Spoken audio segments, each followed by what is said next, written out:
lab number 6, digestion. So I'm going to use the diagram from the book to help me out with the digestive process.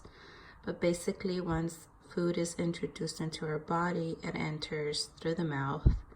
It goes into the pharynx, the throat area, into the esophagus, where it works its way down into the stomach. From the stomach, it moves out into the small intestine, and then into the large intestine, and then out the colon, the anus, which is the rectum.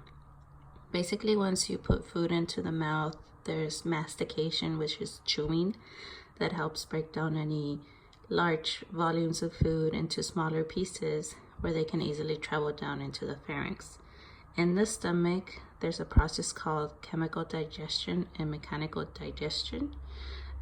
With mechanical digestion, there's, the chewing of the food, churning in the stomach, and then into the small intestine.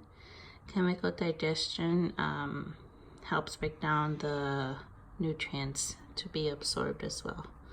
The movement from the food going into each part of those mentioned areas is called propulsion. It begins with swallowing, and then it helps avoid peristalsis. Peristalsis is what I refer to as the freezing or stopping of the intestines, because it doesn't help with the breakdown of food. So basically, it works its way down. From the stomach, there is the small intestine, large intestine.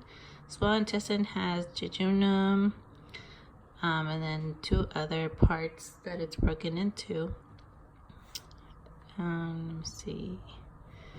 So from the absorption, we do have nutrients and water. They go into the blood vessels, lymph vessels, and then large intestine also absorbs, but it only absorbs the water and the blood vessels.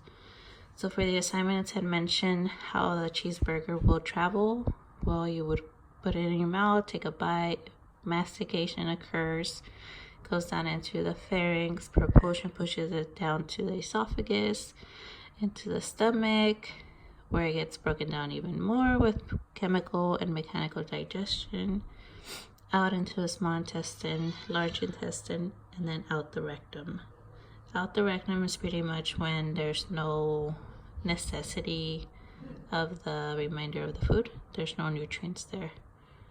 That is my assignment. My name is Denise Prado. Thank you.